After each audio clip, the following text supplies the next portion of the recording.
Hey there, this is Therese Skelly, and I am so excited that you are going to be listening to an episode of the Fiercely Brilliant podcast. Do you like those two words? Fiercely Brilliant. My hypothesis is that you are here for a reason. We all are. Our souls have led us on journeys that have very often taken some twists and turns, and sometimes it's not pretty. Sometimes there's struggle and there's loss and there's challenge, and in the middle of that, there's always a way out. And it's those times that often lead us into our great life and work. So you're going to hear stories in these episodes of myself and other beautiful people that share the journey. They share how they got to the place where they're standing, working in their brilliance, and being the powerful leaders that they are. So stay tuned and enjoy this episode. Hey, this is Therese Skelly with the Fiercely Brilliant podcast, and loves, you're in for such a treat today. I bring amazing folks in to share their journeys, and today's journey is one that you're going to want to hear. Some of us go through a lot of hard things. Some of us have had trauma, life situations that have been difficult, and not many people I know have endured what my friend Karen has. And what I know is in the midst of unimaginable tragedy, you can emerge on the other side with grace and grit. And so that's the episode today. So I'm so honored and so delighted to have my friend Karen Nowicki here with us live. Welcome, darling. Hi, thank you. Happy to be here. Thank you, thank you. So as I do with all my guests, I want you just to start and just share what you do in your business. And, I will say, Karen and I have circled each other's orbit for so many years. She's in Phoenix with me as well. And for years and years and years, we saw each other's name, had similar people. And I think I just picked up the phone and said, have we met? Yeah, I've known you for years, but I don't know you. And so it's really sparked. And that's a PowerPoint. Make sure you reach out to take the next step, because we have this crazy mad love affair with each other. And I've been on her show. She's now on my show. And our connection is just deepening. And so tell us what you do and how you show up and serve your people. Sure. So hello, everybody. I'm Karen Nowicki. And first and foremost, I'm a mother of 3. I have 2 kiddos in their early 20s, and I have a 13-year-old son, and am a new mom to a puppy as well. So cute. Oh, my God. Oh, yeah. Thank you. Yes. Karma is her name. Very appropriate. And my son named her. And you'll see in just a bit as I begin to share our story, why that name's so appropriate for us. Yeah. In the business world, I show up as a producer and a show host at Phoenix Business Radio X, which is the company that I own and operate. And we just like to tell great stories about small to medium and large size businesses where traditional media otherwise wouldn't really want to pay attention. Traditional media waits for something to happen or the shoe to drop and wants to highlight the negativity. Right. We know that, especially now. So we just simply give everybody a platform to share their stories, much like you're doing, and as it relates to all business to business information. That's so cool. Well, and you also you're a coach. You're not just a radio host. You have an extensive background of transformational stuff, very spiritual. Yes. So you want to share a little bit about that? Sure. So I am an impeccably trained integrative coach professional through Debbie Ford's work with the Integrative Coaching Institute. At the time I was certified, it's been, since late 90s, I think, or early 90s. Wow. I don't know. It's who knows? A few years. Yeah. We were housed out of John F. Kennedy University, and then the Institute went off on its own. And it all started for me with a book, The Dark Side of the Light Chasers, which is one of Debbie Ford's best books, rewritten in several different languages. And then about 6 years ago, I had an emergency hysterectomy, and I was realizing that I had been coaching from my head and my heart, but I had forgotten my gut, or wasn't even aware that my gut should be part of that conversation. And dear friend Bretta Kelly introduced me to Tao healing through the Sedona Maga Retreat Center. And like everything that I do, if I'm introduced to it, I got to find a way to become, and a participant. So not only I can further my knowledge, but I can share it with others.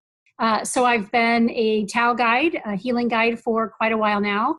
And then coming up at the end of August, I will be a certified trauma guide as well.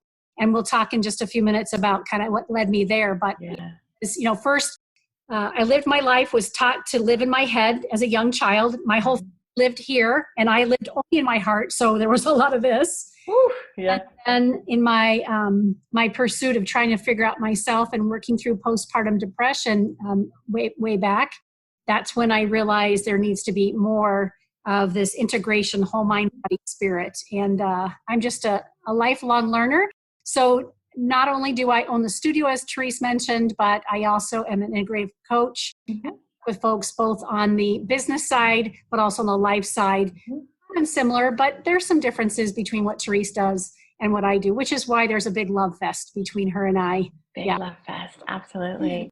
Well, if you're cool, can we just jump in? Like, are you, of course. Because your story, it's one that you pray nobody has to live through. Yeah. Right? And that's why it's a story that there is a lot of stigma around and a lot of judgment around. Yeah. And I'm all about speaking the truth, and I'm all about making sure there are people out there, and especially because we met recently and you told me that some of the outcomes, and we'll talk about that. But wherever you want to start, your story needs to be told, and so just start it and we'll just kind of riff in it. Sure. So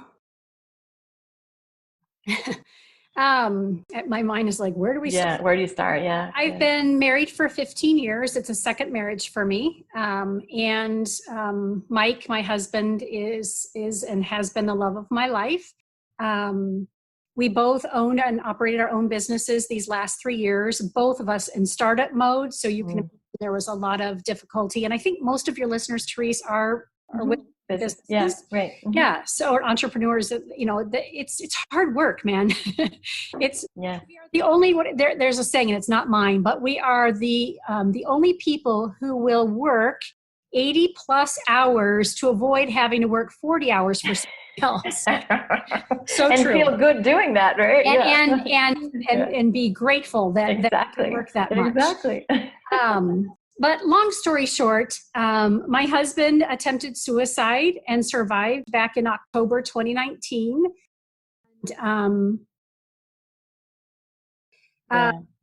It was a surprise to everyone. We have a wide circle of family and friends. And in that moment when it happened, and about the month after that he was in trauma intensive care unit, gave brain surgery. He shot himself through underneath his chin and the bullet exited his head.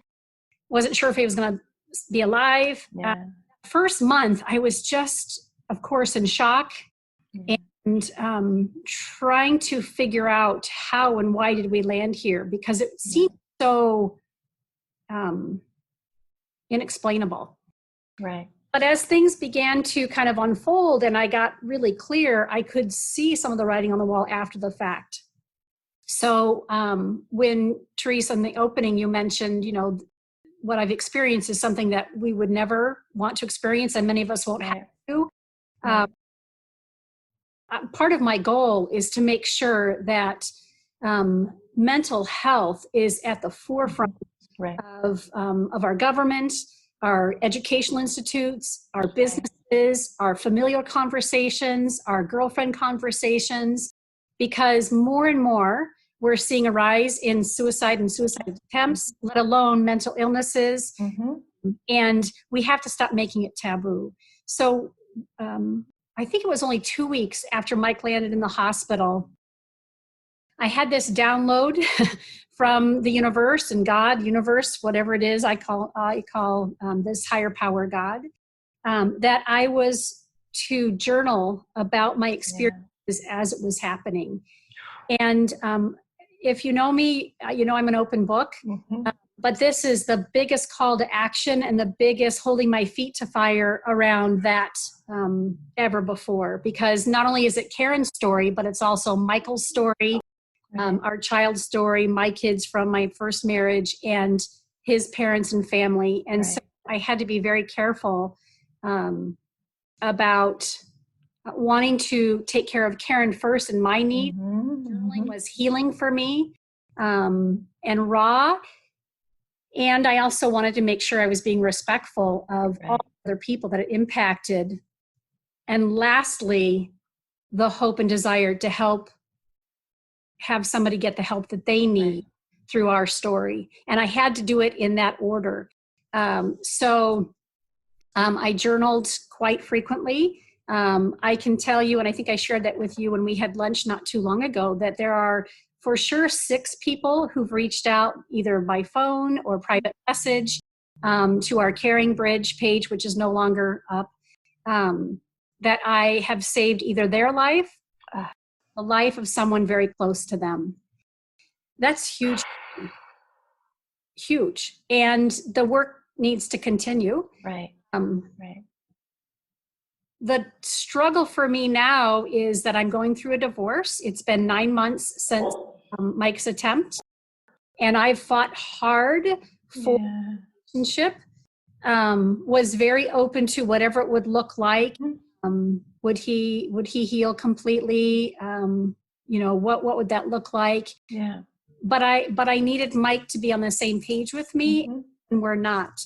So the announcement of our divorce is fairly raw and recent, just I think last week. And actually, Therese, you and I had lunch, and I was kind of, as girlfriends do, I was struggling. I'm like, well, hey, because we hadn't seen each other. Exactly. Since it happened. Yeah. I think we met the first time, I think we thought it might've been August. Right. Very soon, right before it happened. Right before it. And I would love to talk about a conversation we had back then too, because it's just mind blowing to me how serendipitous it is. But fast forward now to just last week when we were chatting, and you're like, I haven't seen you. How's it going? And blah, blah. And, as girlfriends do, we were just talking, and I was sorting things out as we were chatting. And Therese looks at me and she just says, well, you know what you need to do. You just need to do it. And quite honest and candid, it was to move forward in my life and love Mike from a distance and no longer be married.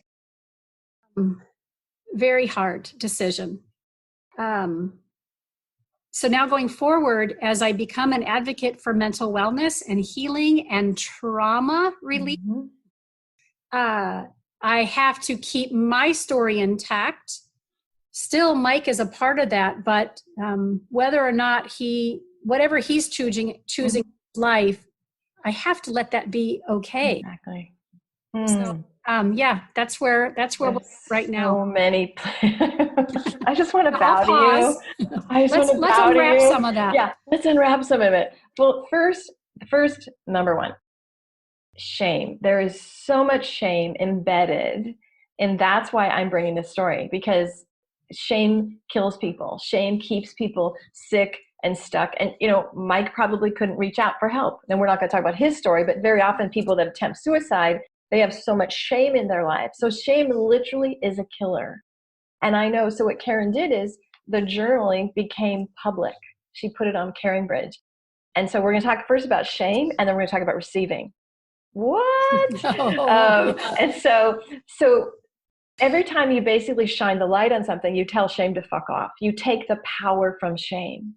And so let's talk about that really fast, because I know you know about this stuff. And so I'm sure, and I know there have been people that are like, shh, you shouldn't talk about this, but what you said is, but at least 6 people are freaking alive because I talked about it. Yep. So let's talk about the dance of how do you blast through shame when you're guided to speak and be an advocate, because the little voices are dark for us, right? So we'll go there first.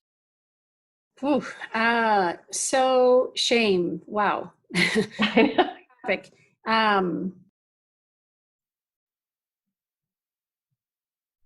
Shame is a self-inflicted wound, I would say. I believe that people will want to project their stuff on top of you. Sadly, as part of this journey, I'm no longer in touch with my in-laws or my sister-in-laws and even my own, because while everybody was in trauma and a casualty of Mike's suicide attempt, we all were processing and grieving and mourning different ways. And as I said, I chose to do it quite publicly. Right. And that did not go well with our family. And, you know, but how did you, you know, there's an expression in AA that's like, you're as sick as your secrets. And so healthy people talk about what's going on. So right. How did you handle that when they were trying to suppress you? Like, you had the knowing and then not very well in the beginning. You know, so this was all happening so quickly, like, and again, I wanted to put the brakes on journaling. I said in prayer and meditation, can I journal like in a book by myself and nobody sees it? Because that'll be helpful. Yeah. And the answer was absolutely not. It shared. And before I started journaling, I went to my 2 adult kids and 2 sister-in-laws, and I said, listen, this is what I'm getting. This is an important opportunity for me to share publicly the trauma and the crisis we're going through. I need to do it for myself, for healing. I'm clear about that. But I want to make sure that you guys are comfortable with it. I knew I wasn't going to ask my sister or my dad or my parents, because I knew they'd absolutely say, no, you're crazy. Don't do it. Yeah. But I wanted to make sure that, you know, these 2 pairs were on board. My kids said absolutely. So did my sisters. And then my sisters changed their mind after they saw with great detail, after about 6 or 7 entries, what I was sharing, and tried to shame me out of sharing, along with my sister as well. It got so severe that they're actually, like, you know, we were on both ways threatening legal action if anybody's name was mentioned, and just that. And I stepped away.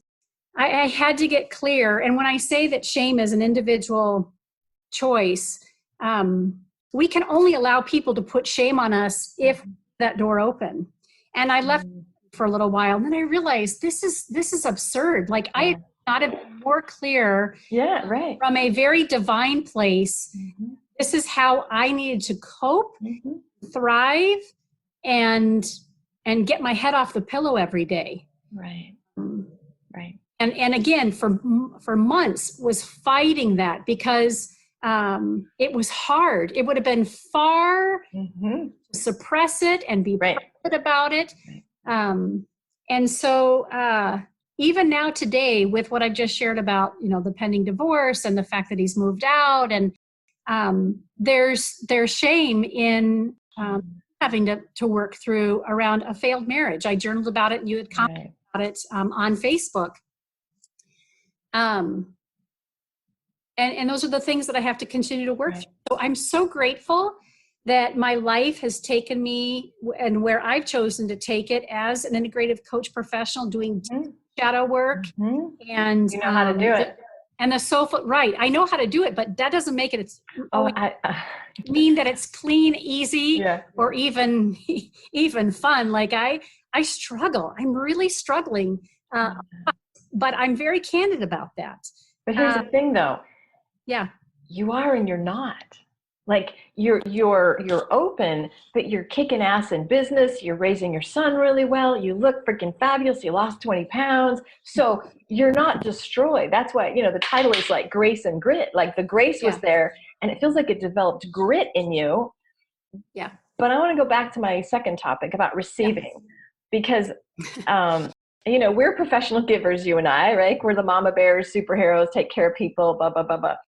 And I know you had a community rally around you. I mean, crazy. So how was it to ask for support, and how was it to receive support? So if you guys, in this story, you know, I pray you never have to have a situation where you come and say, oh my God, so-and-so committed suicide. But this is universal. These lessons are universal. Like, whatever you're walking through, if it's an ending of a marriage or bankruptcy or losing some money, these lessons are universal. You have got to stop the shame, the negative voices that tell you you're wrong and blah, blah, blah, blah, blah, blah. And then you have to receive. Because that's how you get on the other side. So talk about your dance with that, because you were exquisitely, like, I wish we could have some journal entries. You know what I mean? Like, you were so raw and so real and so beautifully vulnerable, and you asked for support. Yeah. Well, that was the encouragement of my best friend from high school and a dear friend and client of both mine and Mike's, to do not only the Caring Bridge, journaling. I knew that we were doing that, also to start a GoFundMe campaign. Our story, and I think what took Mike to his near breaking point was the financial situation that he had put us in and hadn't disclosed it to. So all that, I found out all of that at the same time that, he was fighting for his life in the hospital. So I've been in my home for 24 years, and Mike and I have been together for 15. And being, again, small business owners, money's been tight. It was even tighter. And so my girlfriend said, listen, you're looking at hundreds of thousands of dollars of medical debt. And I think we found out 6 weeks, maybe not even that long, maybe 3 weeks into this, while he was in trauma intensive care unit, like not only intensive care unit, but trauma intensive care unit for a month, and then post-acute facility after that. So we are still looking at about $860,000 worth of medical debt, and we're currently kind of living paycheck to paycheck, leading into this, because one, not great money managers, which again goes back to the conversation Therese and I had back in August when we first met in person. So I agreed to do the GoFundMe campaign, and the outpouring of love, compassion, respect, and really unconditional support for both Mike and I was what it's amazing. Breathe. Just hold on. Just breathe. Yeah. Just breathe that, because that's just, it's still hard to take in a little bit. I can see, right? It's holy crap. It's excruciating, actually. Well, I was going to ask you, are you a person before that was able to receive really big, or is this a little bit of a stretch for you? I'm good at asking for help. Okay, good. I'm fine with that. And I am, so this will be fun, because we all know how Therese does things. So we can do some, on the spot coaching. I'll get my pendulum out. Anyway. I believe that I've been good about asking, and I've been open to and good about receiving most of my life. Good. When the outpouring of love happened and kept happening and still is happening today, like I have folks who have offered services for free for the rest of my that I need. Wow. I had my team at the home office and the other studio partners. We all own our own businesses, but it's a licensed partnership. They all rallied around me and alleviated some of the pressure for some of the fees that I have to pay to stay in business. My chiropractor, my stylist, I mean, like all friends, family, Ivan's baseball team, and some individual parents paid for his club, fees, like, and I have girlfriends who still, again, it's been 9 months, they write me letters, beautiful cards in the mail, handwritten cards in the mail on a regular basis, monthly, sometimes more frequently than monthly. People I don't even know sending me checks in the mail and love notes. So it's not just the financial. Wow. Well, that's been extremely helpful. And maybe that's some of my discomfort, because I still have this money story going on that's only been amplified given everything I shared with you. But I will tell you that there's this other piece of it. I have some notes and letters and some emails that I haven't even opened yet. And I'll use the phrase, it's just too much for me. And yet I put myself out there. I shared, I said, I'm open to receiving, but to answer your question, have I been open to receiving this big? No, I kept feeling like, okay, at some point, God's given us enough, and I can't ask more. And yeah, who are we to, I know everybody, this is way before COVID, especially now, right? We're all in this place of unknown and uncertainty. Yeah.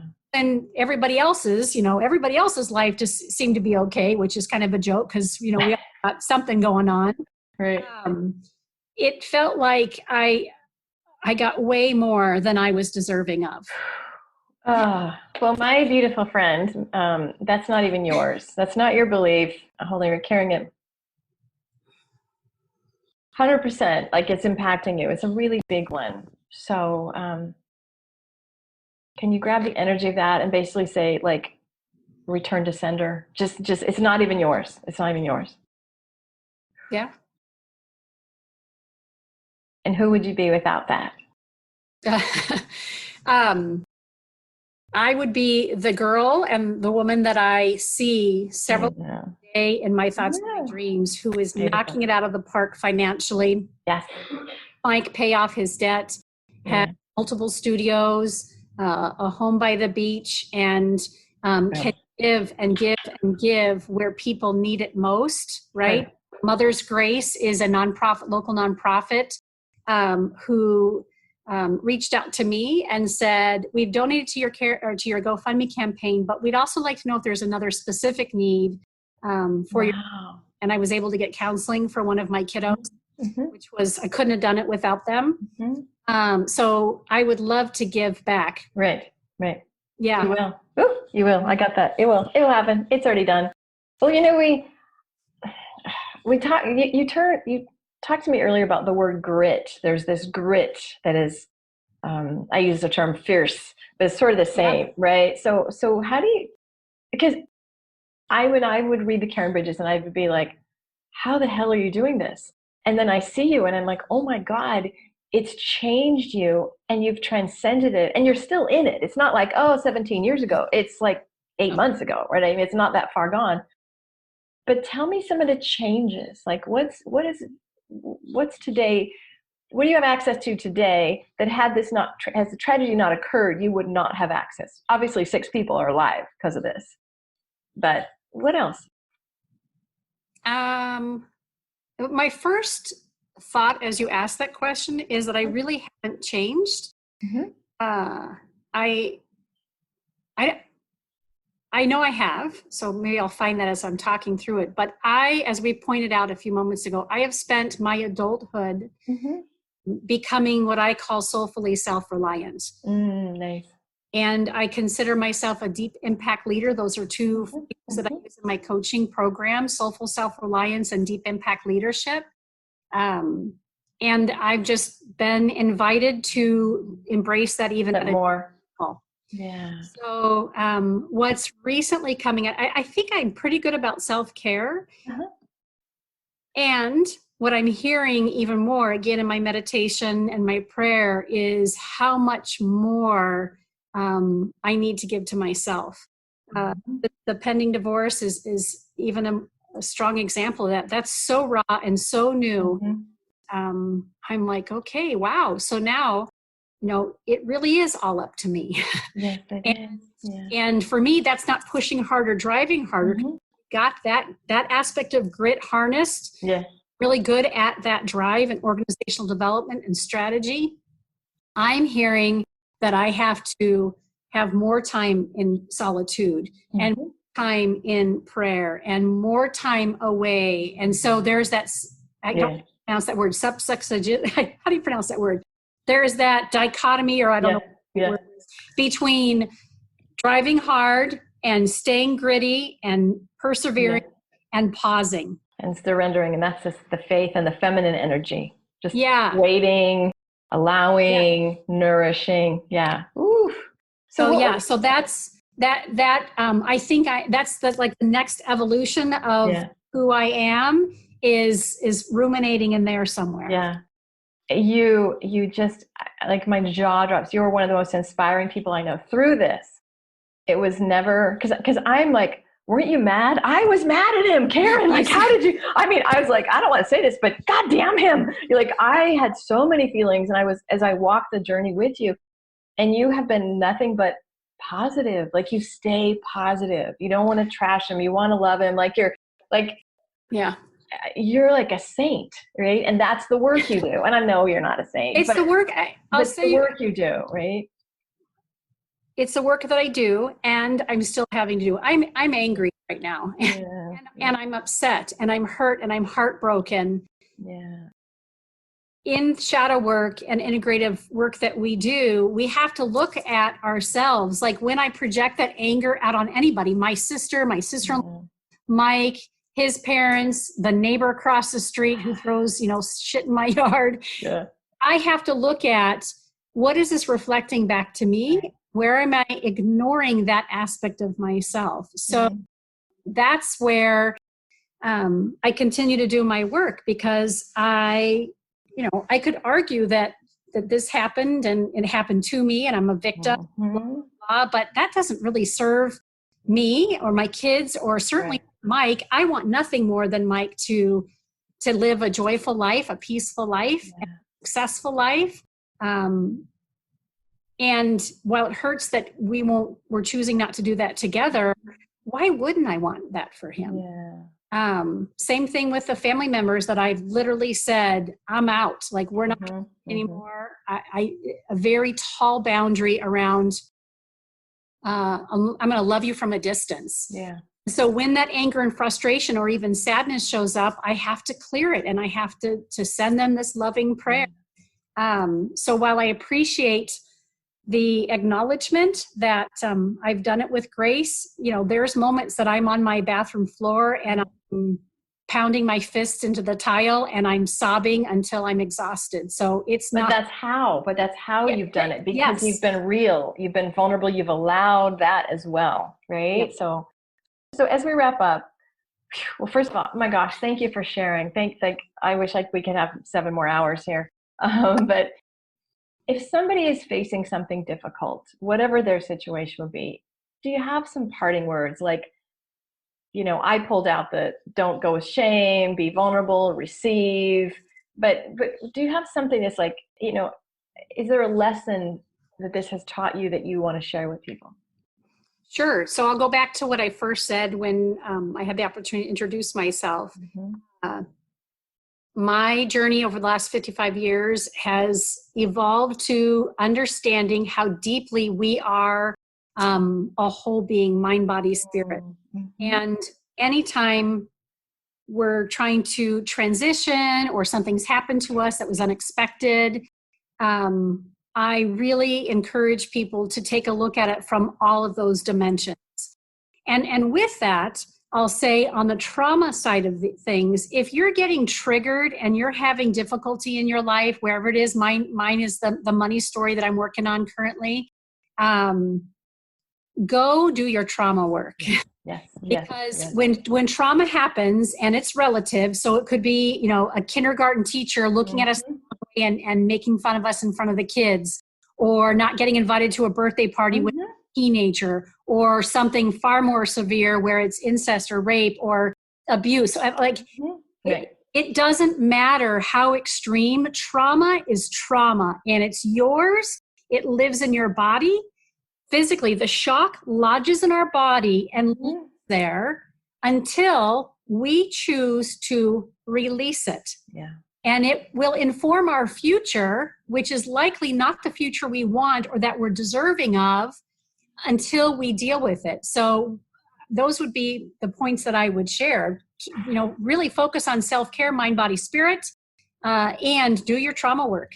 Absolutely. Oh, that's so good. I'm going to have to do another podcast just on trauma, because that's an important one. We've talked about it, and I know you're doing some great great work in trauma as well. I would really encourage you. Yeah. I'm like, I got to talk more about that. Yeah. I just adore you.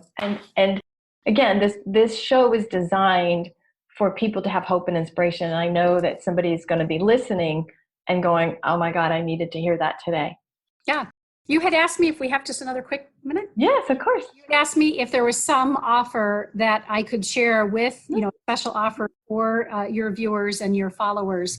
The first thing that comes to my mind, one, reach out. either text message at 480-818-0206. If you call me, I likely won't call you back because I'm really bad about that. But if you text me, Okay. if you have to text me a second time, Okay. it's Karen Nowicki, 480-818-0206, with a question or, a little share about your journey or where you might get some support. Point to Therese, so it's already there. But also, I wrote a children's book that is available on Amazon, but I do have about 50 copies left.